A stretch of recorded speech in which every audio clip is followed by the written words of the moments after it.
आज के वीडियो में हम पढ़ेंगे chapter the language of chemistry. इस चैप्टर को मैं लाइन बाय लाइन एक्सप्लेन करूँगा और बहुत अच्छे से समझाऊँगा। ये चैप्टर बहुत इम्पॉर्टेंट है।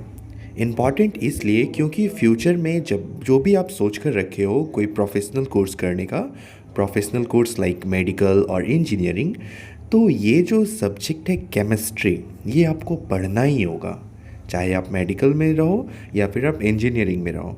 तो ये केमिस्ट्री इम्पॉर्टेंट है और ये चैप्टर आप पढ़ लोगे एक बार अच्छे से तो आपका सारा डर ख़त्म हो जाएगा, आपके लिए केमिस्ट्री बहुत ही आसान हो जाएगी। ठीक है, तो चलिए अब हम पढ़ने स्टार्ट करते हैं लाइन बाय लाइन। आप अच्छे से सुनना और कोशिश करना कि समझने का जो भी मैं समझाऊं, और अगर कोई डाउट रह जाता है फिर भी तो मैं आपसे रिक्वेस्ट करता हूं कि आप प्लीज़ कमेंट सेक्शन में अपना डाउट पूछिए, मैं आपका कमेंट का रिप्लाई ज़रूर करूंगा। ठीक है, तो चलो अब मैं पढ़ने स्टार्ट करता हूं। Introduction. Chemistry is a branch of science in which we study about matter. Chemistry एक साइंस का ही ब्रांच है जिसमें कि हम लोग मैटर के बारे में पढ़ाई करते हैं। तो मैटर के बारे में क्या क्या पढ़ाई करते हैं? That is what is matter made up of, कि मैटर किस चीज़ से बना है। What is it's nature, matter का नेचर क्या है। स्ट्रक्चर, मैटर का स्ट्रक्चर क्या है, वो दिखने में कैसा है। And what changes are observed when it is subjected to different conditions, और उसके अंदर यानी कि मैटर के अंदर क्या क्या चेंजेस आता है जब उसको डिफरेंट डिफरेंट कंडीशंस में ऑब्जर्व किया जाए तो। ठीक है। Many theories were proposed regarding matter which helped us to discover the real essence of matter।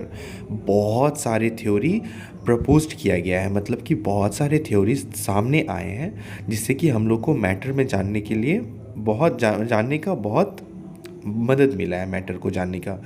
The basic unit of matter in any state is considered as molecule. This is because molecule is the smallest particle of matter which has independent existence।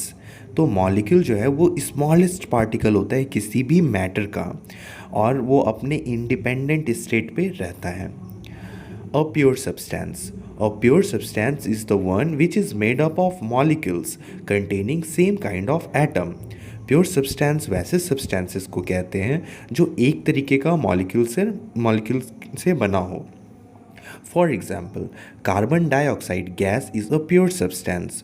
Carbon dioxide gas जो है वो pure substance है, क्योंकि देखो अब जो CO2 है तो कार्बन अपने इंडिपेंडेंट एग्जिस्टेंस है कार्बन का, और ऑक्सीजन O2 उसका अपना एक खुद का एग्जिस्टेंस है, इसीलिए वो कैसा सब्सटेंस है।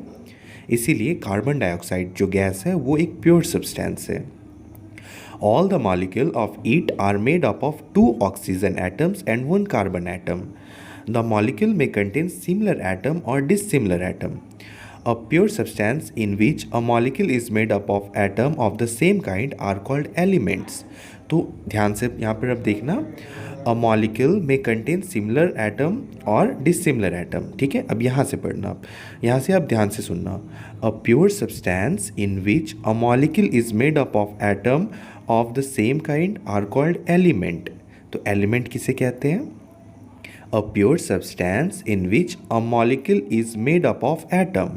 मॉलिक्यूल जो है वो मिलकर क्या बनता है? Atom of the same kind, एक जैसा, आर कॉल्ड एलिमेंट, उसे एलिमेंट कहते हैं।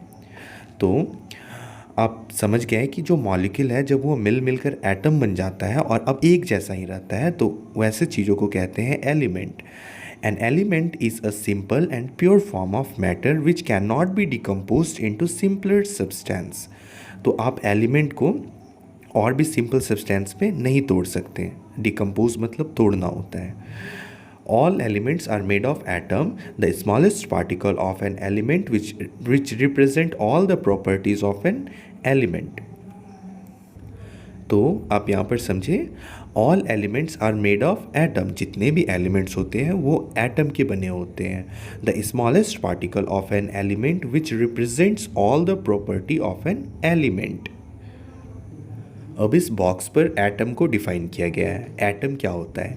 N atom is the smallest particle of an element which may or may not exist independently but can take part in chemical reaction. तो atom किसे कहते हैं?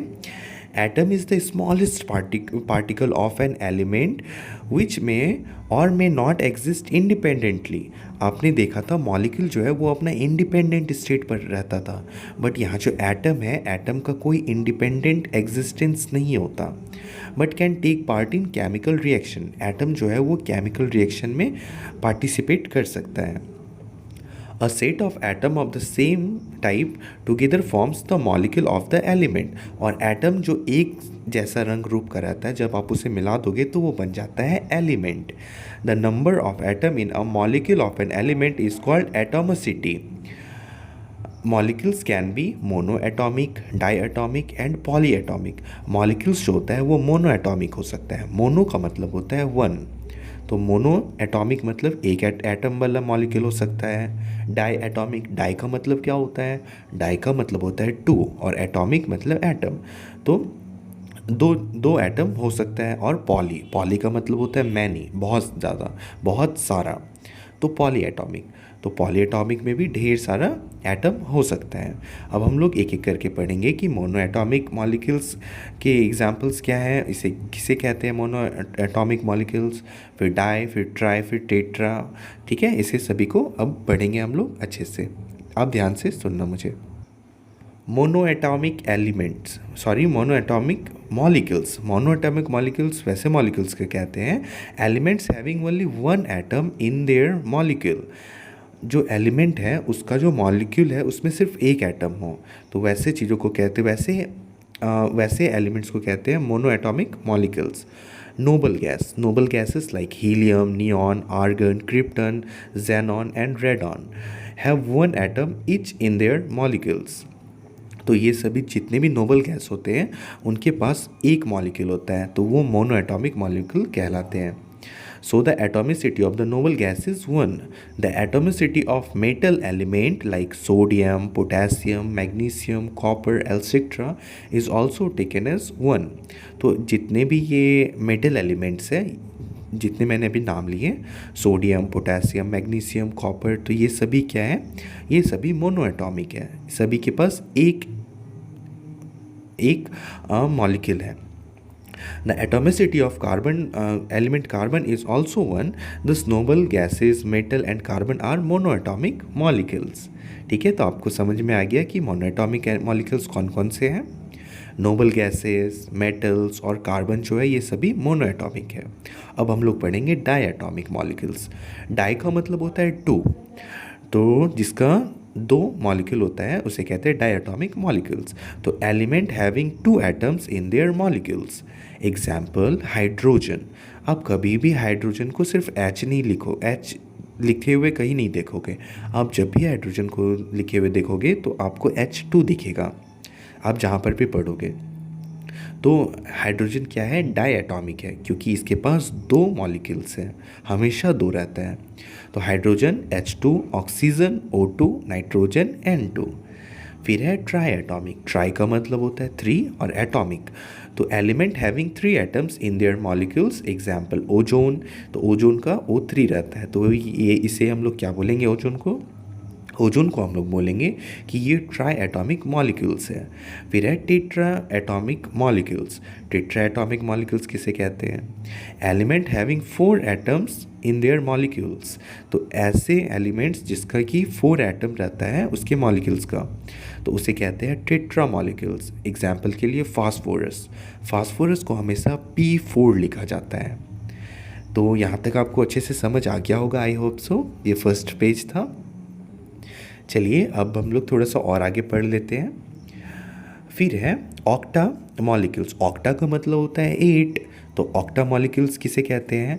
Element having 8 atoms in their molecules. वैसे element जिसका 8 molecule होता है तो उसको कहते हैं ऑक्टा मॉलिक्यूल्स। एग्जाम्पल में सल्फ़र, सल्फ़र का जो है मॉलिक्यूल्स वो हमेशा 8 रहता है। सल्फ़र को कभी आप S नहीं लिखे हुए देखोगे फार्मूलाज में, हमेशा उसमें S8 लिखा हुआ रहता है।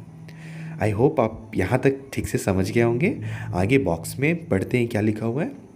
A molecule is the smallest particle that has capacity to exist independently। तो मॉलिक्यूल सबसे छोटा पार्टिकल होता है जिसके पास क्षमता होता है कि वो अकेले रह सके। The molecule of an element exhibits all the properties that element. तो मॉलिक्यूल्स के पास वो सारे प्रॉपर्टीज़ होते हैं, वो सारे गुण होते हैं जो कि एक एलिमेंट के पास होता है। तो आप मेजर डिफरेंस समझ गए, एलिमेंट किसे कहते हैं, मॉलिक्यूल्स किसे कहते हैं, डाई एटॉमिक मॉलिक्यूल्स किसे कहते हैं, ट्राई एटॉमिक मॉलिक्यूल्स किसे कहते हैं, मोनो एटॉमिक मॉलिक्यूल्स किसे कहते हैं, ऑक्टा एटॉमिक मॉलिक्यूल्स किसे कहते हैं। मैं ये उम्मीद करता हूँ कि ये सारी चीज़ आप अच्छे से यहाँ तक तो समझ गए होंगे। ठीक है, तो आगे का जो लेक्चर है वो मैं नेक्स्ट वीडियो अपलोड कर दूँगा उसके लिए, ठीक है, क्योंकि काफ़ी वक्त हो गया है।